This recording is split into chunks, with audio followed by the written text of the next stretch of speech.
My wife did not beg when she threw me out of the Belle Meridian suite with my jacket in one hand. She did not beg when a casino host walked her past the velvet ropes like she had become royalty. She did not even beg when the giant screen over the VIP floor flashed $500 million and strangers screamed her name.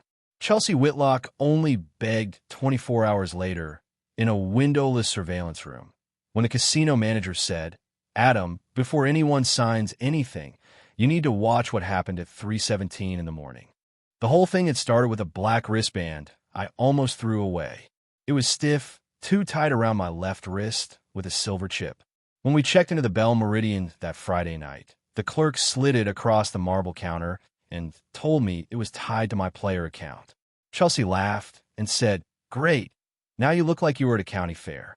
I almost peeled it off, but the clerk shook her head and said, "Do not lose it, sir. That band is your active player ID tonight." I remember that sentence because Chelsea rolled her eyes like rules were something poor people had to follow. We had flown into Las Vegas for our anniversary, or at least that was what I thought it was. 3 nights, a corner suite, dinner reservations, and one of those promises married people make when they know things have been strained but still want to believe the right lighting can soften the cracks. Chelsea had been distant for months, always checking her phone with the screen tilted away, always saying I worried too much, always smiling at other people with the version of herself I used to get at home. Still, when she asked me to book the trip, I wanted to believe she had chosen me again. The first strange thing happened before we reached the elevators. A man in a charcoal suit stepped away from the casino floor and greeted Chelsea by name. Not Mrs. Whitlock. Chelsea. He was polished, mid-40s, the kind of man who could make a favor sound like official policy. He introduced himself as Graham Voss, senior casino host, and said he would make sure our weekend was handled personally. Chelsea touched his arm a second too easily and said, "Graham always takes care of things."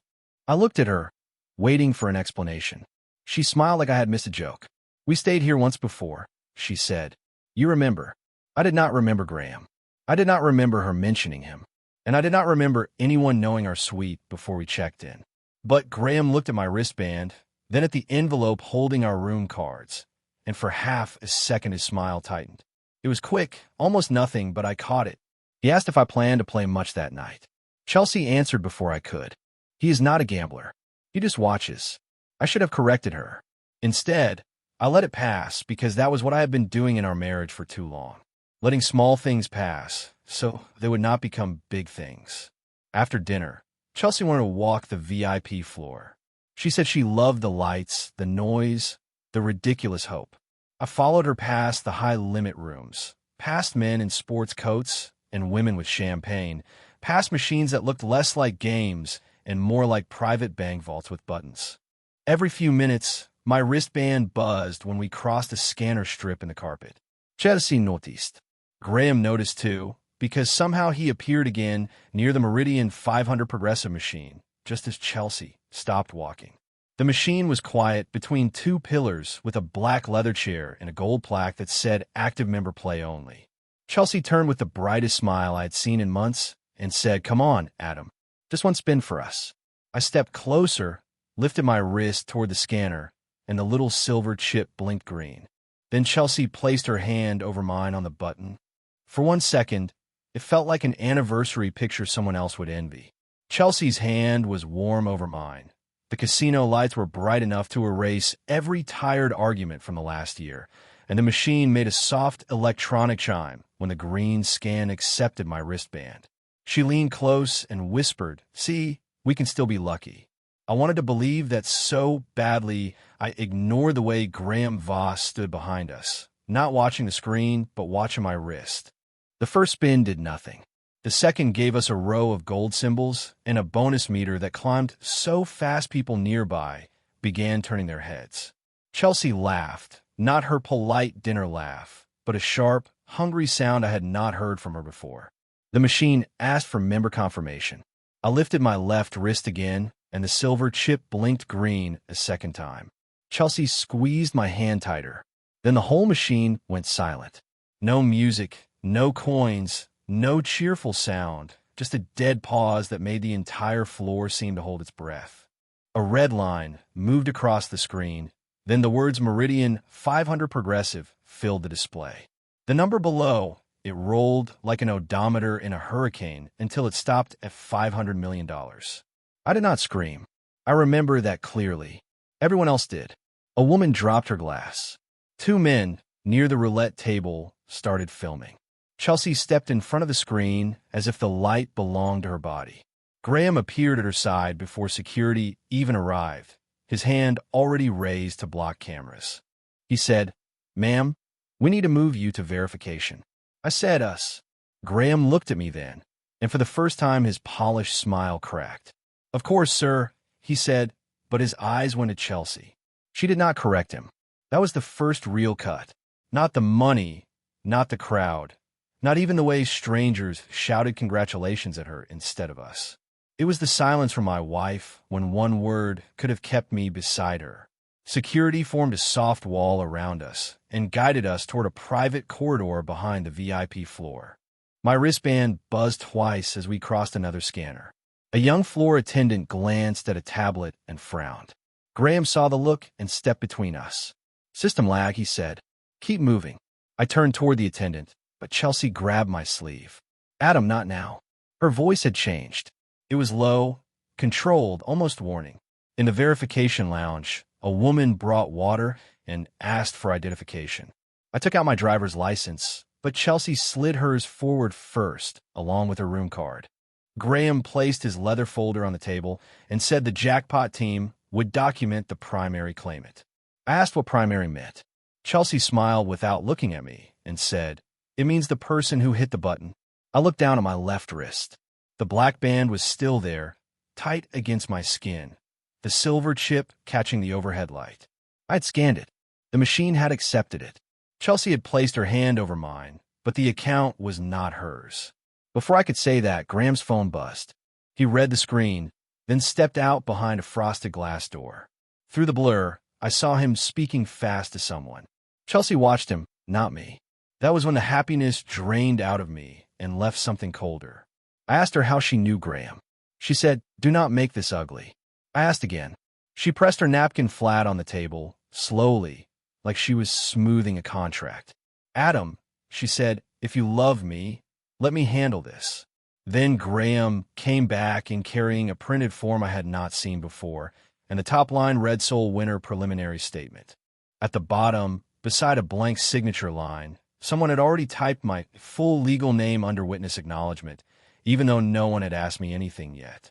Graham slid the pen toward me and said, "This will make tonight easier."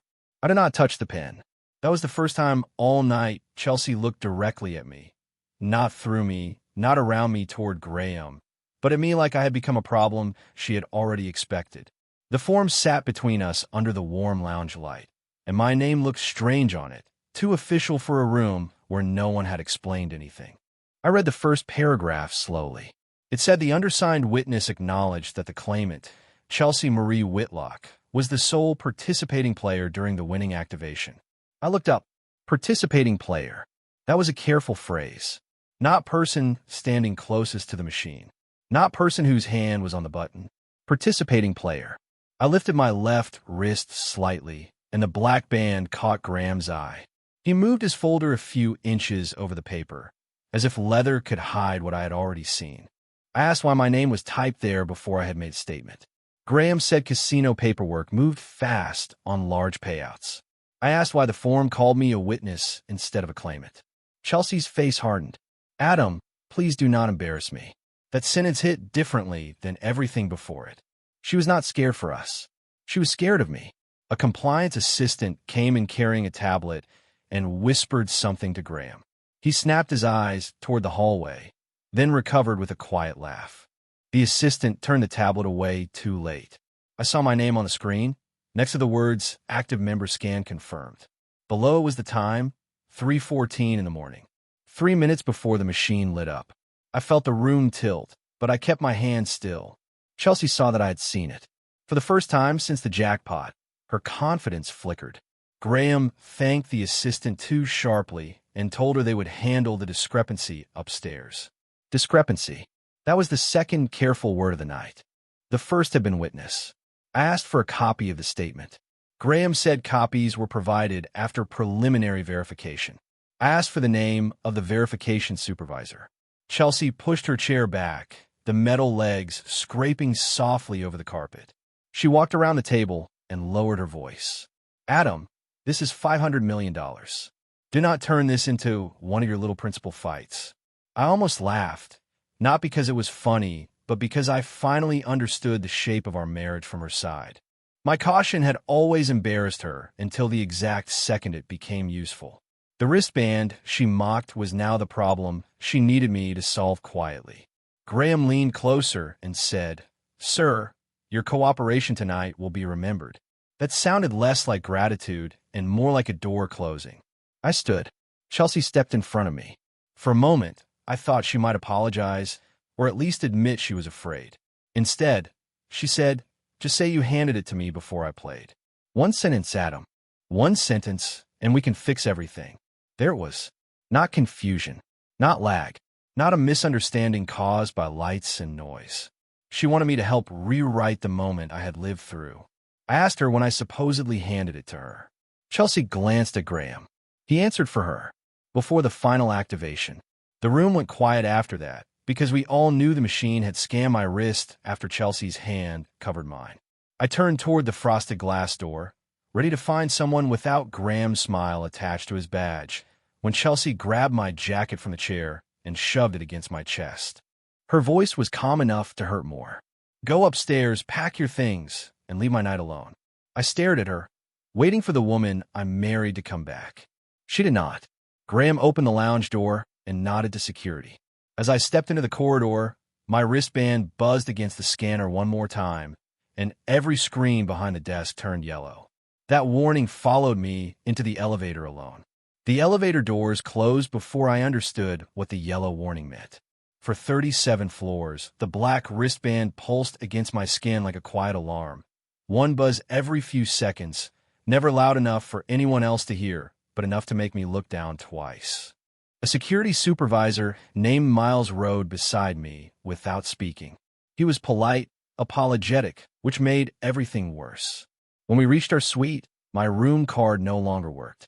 Miles used his master key, held the door open, and said, Mr. Whitlock, I was asked to wait while you collect personal belongings. Personal belongings. For hours earlier, the closet held both our suitcases, our anniversary clothes, and the blue dress Chelsea had bought because she said she wanted one beautiful picture of us before life got practical again. Now my suitcase was already open on the bed. Someone had folded my shirts badly and placed my shaving kit on top, like the room had rejected me before I arrived. Chelsea stood near the windows, Las Vegas blazing behind her, barefoot in that same blue dress. Graham was at the desk with his phone against his ear. Neither of them looked surprised. That was the reveal I did not want. They had not reacted to me leaving the verification lounge. They had prepared for it. Chelsea said, Take the suitcase, Adam. Please do not make the hotel remove you. I looked at Graham. Remove me from a room booked under my card? His call ended. He slid a printed receipt from the desk and turned it toward me. The reservation had been amended at 3:29 in the morning. Primary guest changed to Chelsea Marie Whitlock. Secondary guest departed voluntarily. My stomach tightened. I had not even reached the elevator by 3:29. I pointed at the timestamp. Graham said large jackpot events require rapid guest security updates. Chelsea crossed her arms. You always get lost in details. Details were suddenly the only honest things in the room. I opened my suitcase and saw that my phone charger was missing, my backup wallet was gone from the side pocket, and the small envelope with our return flight information had been removed. None of that was worth $500 million, but it told me something important. She did not just want me gone emotionally. She wanted me difficult to locate, difficult to document, easy to describe as angry, confused, or unreachable. I asked for my charger. Chelsea said she did not know where it was. Graham lifted one hand and said housekeeping would forward anything found. Then my wristband buzzed again, and Graham's expression changed. He stepped closer and said, The band should stay with the property. I looked at him. It was issued to me. It is casino property, he said. I can have someone remove it. The word remove made Chelsea look at the floor. Until that second, I had been hurt. Then I became careful. If the wristband was useless, why did Graham want it back before I left? I zipped my suitcase, keeping my left arm away from him. Miles noticed, but said nothing. At the door, Chelsea used the soft voice she saved for apologies she did not mean. Adam, tomorrow everything will look different. If you fight me tonight, you will regret being the one who ruined this. I asked her one question. Did you know the wristband mattered before the spin? Her face gave me the answer before her mouth did. She said good night. Downstairs, I walked through the lobby with one suitcase, no charger, and a black band no one wanted me to keep. My phone was at 12%. I used the last of its battery to photograph the checkout receipt Graham had forgotten to take back. Then I checked into a motel 2 blocks off the strip under my name. At 7:42 the next evening, after a full day of silence from my wife, the motel phone rang. The woman on the line said, "Mr. Whitlock, this is Linda Barrett from Bell Meridian Verification. We have frozen the claim, and your wife says only you can fix the problem." I almost hung up because the first thing I felt was not hope. It was shame. 24 hours earlier, I had walked out of the Bell Meridian with one suitcase while strangers celebrated my wife upstairs. Now the casino was calling a motel room that smelled like carpet cleaner and old air conditioning, telling me Chelsea needed me. Linda Barrett did not sound like Graham. Her voice was firm, tired, and careful in a way that made me trust her more than anyone in that building. She asked if I still possessed the black VIP wristband issued at check-in. I looked at my left wrist. I had slept with it on because Graham had wanted it too badly. "Yes," I said. "Keep it on, Mr. Whitlock. Do not hand it to anyone until you are with verification or gaming control." That was the first time fear entered the room and sat beside me. I asked whether Chelsea was all right. Linda paused just long enough for me to understand that was no longer the question. She said the claim had been placed under internal hold because the winning activation record did not match the person listed as sole claimant. Then she added, "Your wife is here with Mr. Voss, and they are requesting that you provide a corrective statement." Corrective. Another neat word for a dirty thing. My cell phone was dead on the nightstand, so Linda arranged a casino car, but I refused to ride alone with anyone Graham sent. I called a cab from the motel office instead. On the way back, the strip looked different in daylight. Less magical, more like expensive scenery covering machines that never slept. My suitcase sat beside me. The wristband felt heavier than any ring I had ever worn. When I reached the Bell Meridian, Linda met me at a side entrance near employee security, not the marble lobby. She was in her 50s, white hair pulled back, badge clipped squarely, eyes that had seen too many people become honest only after paperwork trapped them. She did not shake my hand. She looked at the wristband first. Then she handed me a clear plastic evidence sleeve and said, "When we reach the room, place your wrist over the table scanner, not into anyone's hand." That instruction told me more than a speech would have.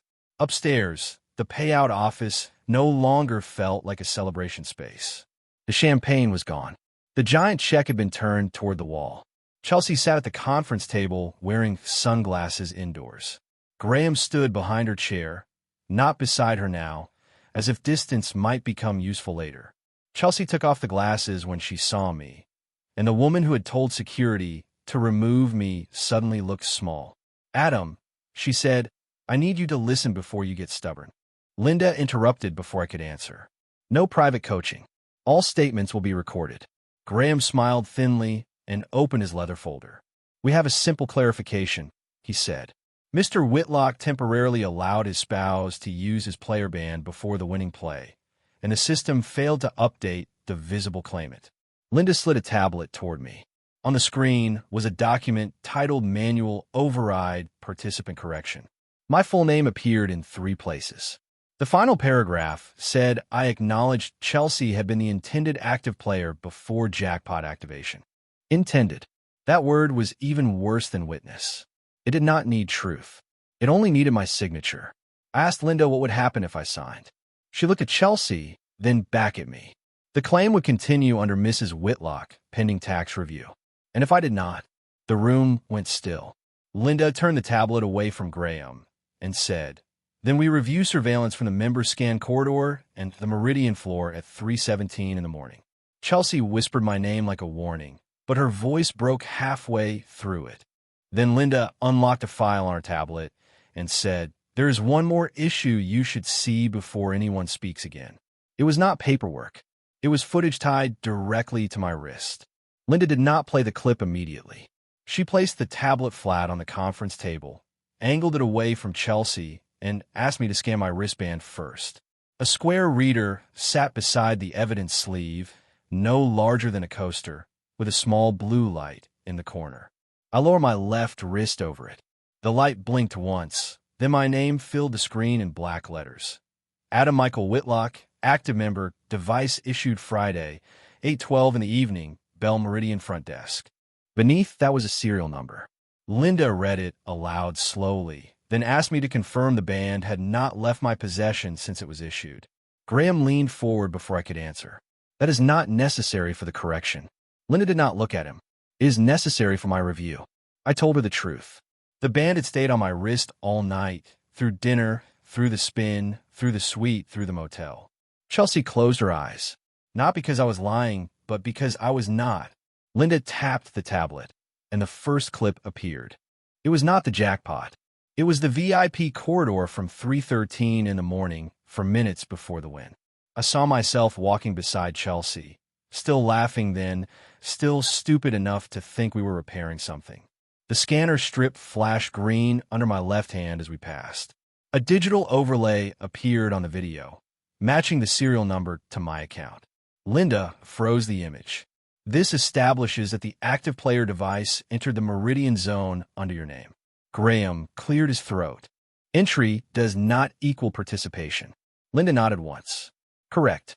That is why there is more." Chelsea opened her eyes and whispered, "Linda, please." The sound of her saying another woman's name with fear in it told me they had already watched something I had not. Linda resumed the clip. Chelsea stopped near the machine and turned toward me.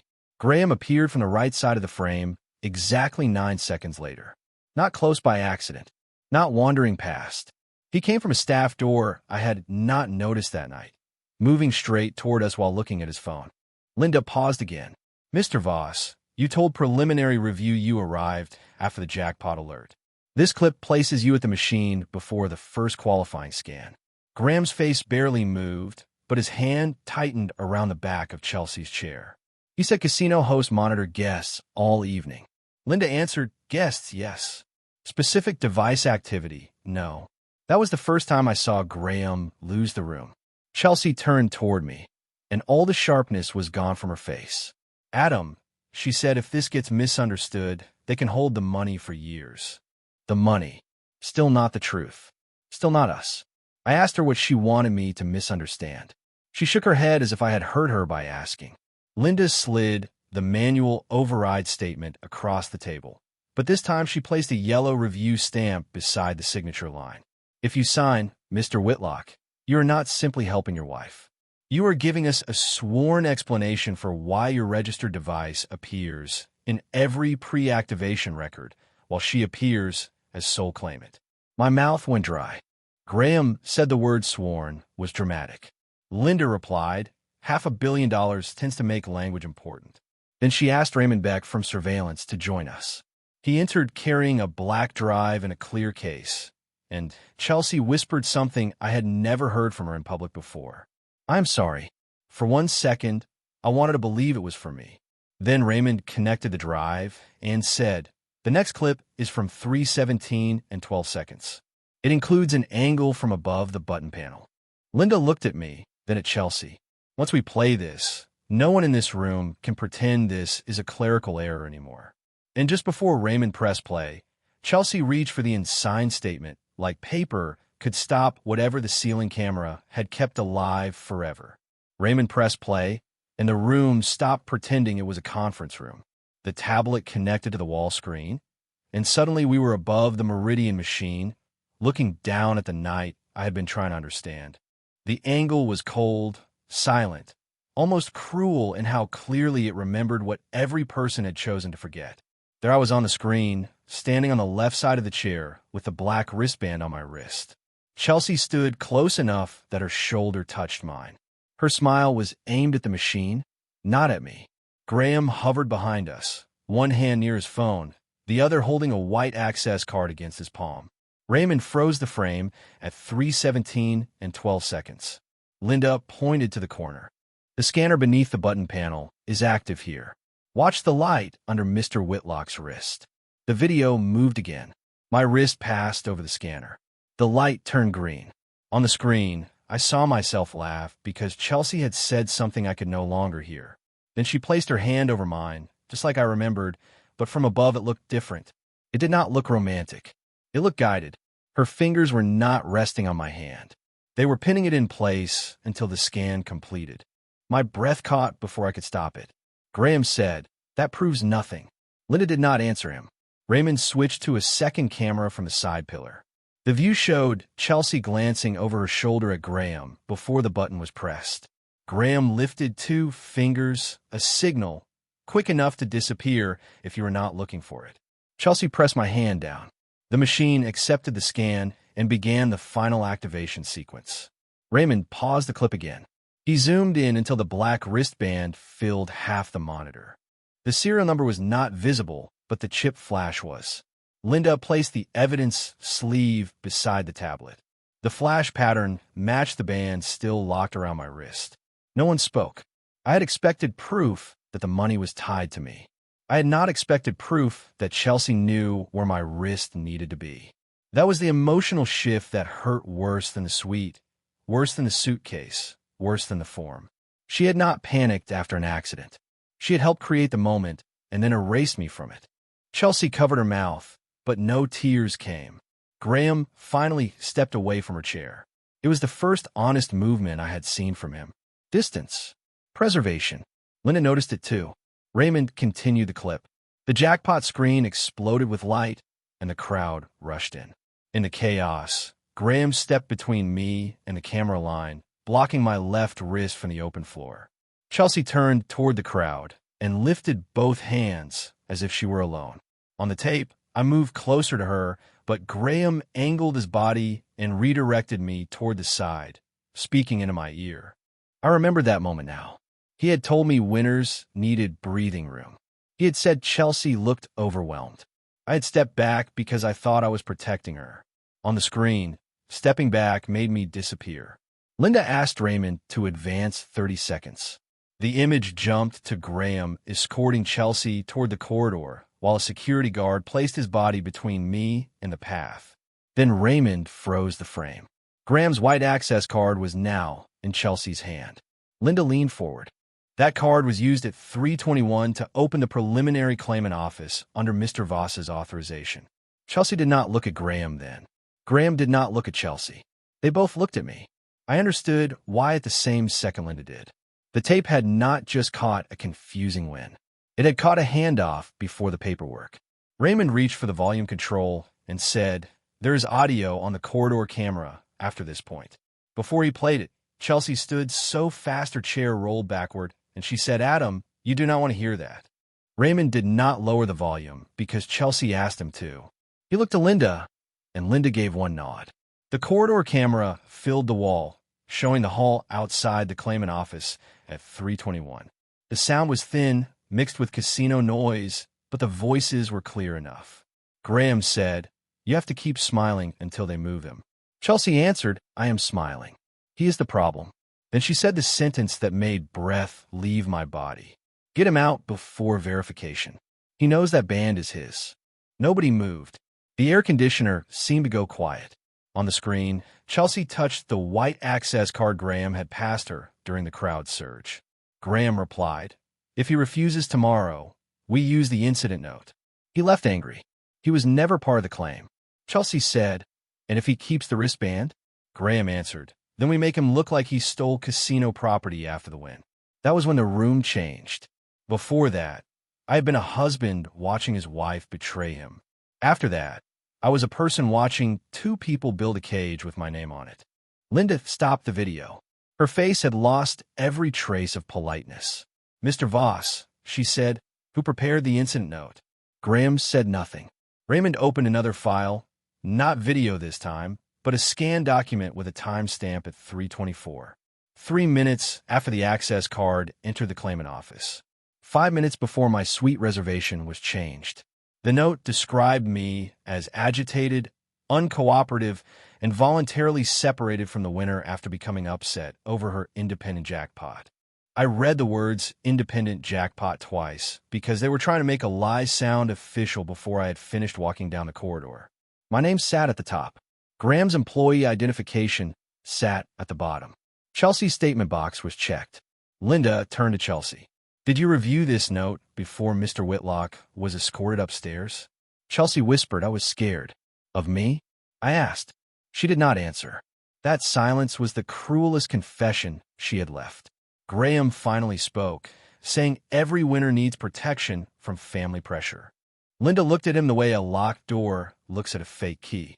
Family pressure does not create false scanner conflicts, Mr. Voss. Then she opened the audit log. It showed Graham had flagged my wristband as retrieval pending at 3:26 while I was still wearing it, before anyone had asked me to leave the property. That explained why he wanted it back in the suite. He had not been protecting casino property. He had been trying to remove the only physical thing that contradicted their story. Chelsea slid both hands across the table toward me. Adam, please. You do not understand what happens if this gets escalated. I looked at her fingers, the same fingers that had pinned my hand to the scanner, and for the first time all weekend, I felt no need to be chosen by her. I only needed the record to be clean. Linda asked whether I wanted a break. I said no. My voice sounded calmer than I felt. Raymond placed the black drive in the clear case beside the evidence sleeve. Linda then produced a second sleeve and pointed to my wrist. We need to preserve the band exactly as it is. I held out my arm. She cut the plastic clasp with a small evidence tool, without touching the chip. The wristband fell into the sleeve with a soft tap that sounded final. Chelsea started crying then, but not when I lost her, not when I was thrown out, not when my name was turned into a warning label. She cried when the object she wanted gone became protected evidence. Linda sealed the sleeve and wrote my name across the label. Then the conference room door opened, and a woman in a Navy suit stepped in with a gaming control badge. She looked at me, not Chelsea, not Graham, and said, Mr. Whitlock, before we freeze this, I need to ask what your wife wanted you to sign. The woman in the Navy suit introduced herself as Julia Marsh, Nevada Gaming Control. She set a recorder on the table and asked Linda to read the document title aloud. Linda picked up the tablet with the unsigned manual override and said, Manual override, participant correction. Julia turned to me. Did anyone tell you signing this would make you responsible for the accuracy of the claimant record? I looked at Chelsea. She was staring at the sealed evidence sleeve like the wristband might somehow climb back onto my arm and save her. No, I said. Graham said it would make tonight easier. Julia asked whether the statement was true. That should have been complicated after 10 years of marriage, after the anniversary trip, after all the small memories still attached to Chelsea's face. It was not. No, I said. I never gave Chelsea the band. I never agreed to be removed from the claim. The recorder caught my words, and for once I was grateful something was listening without choosing sides. Julia took the tablet from Linda and marked the document rejected by participant dispute. Graham objected, saying I was emotional and confused. Julia did not raise her voice.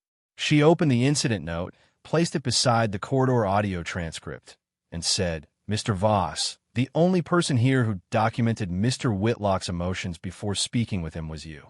Then she asked security to wait outside with him until internal affairs arrived. Graham's face drained slowly, as if the room had finally stopped renting him authority. Chelsea reached for my hand, but the empty space where the wristband had been made me pull back. Adam, she whispered, please. I can fix what I said. Just tell them I panicked. It was the first time she admitted there was something to fix, and still she wanted me to carry part of it for her. Julia looked at me. Do you want to make any additional statement before the claim is frozen, pending investigation? I thought about the motel phone, my dead cell, the suitcase, the suite door that would not open, the receipt stamped with a departure that had not happened yet. Then I looked at the black wristband sealed under clear plastic, my name written across the label. That ugly little strip had done what I had failed to do for years. It stayed exactly where it belonged. I said, I want the record to show that I was present, registered, and removed after I refused to sign something untrue. Linda typed it word for word. Julia signed a freeze order. The giant check in the next room was carried away by 2 employees without applause. Chelsea watched it go through the glass wall, and whatever fantasy she had built around $500 million left with it. She turned back to me, smaller now, but not innocent. "So that is it?" she asked. "You are really going to let them take everything?" I shook my head. "They're not taking everything. They're keeping the truth from being paid to the wrong story." No one clapped. No one smiled. The release came quietly, in the absence of pressure. I did not have to savor version. I did not have to become angry for my pain to count. I did not even have to know what would happen to the money that night. The open loop that had started with her begging finally closed. Chelsea needed my help because the lie only worked if I agreed to disappear. Without my signature, without the wristband, without the tape being ignored, she had no clean path to the prize.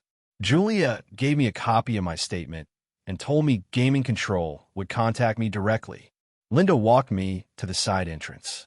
Before I stepped outside, she handed me a property receipt for the evidence sleeve. Object: 1 black VIP wristband with silver chip. Status: preserved. I folded it once and placed it in my wallet. The desert air was cool for Las Vegas, and the strip kept glowing like nothing had happened. For the first time since the jackpot, I did not feel thrown out. I felt released.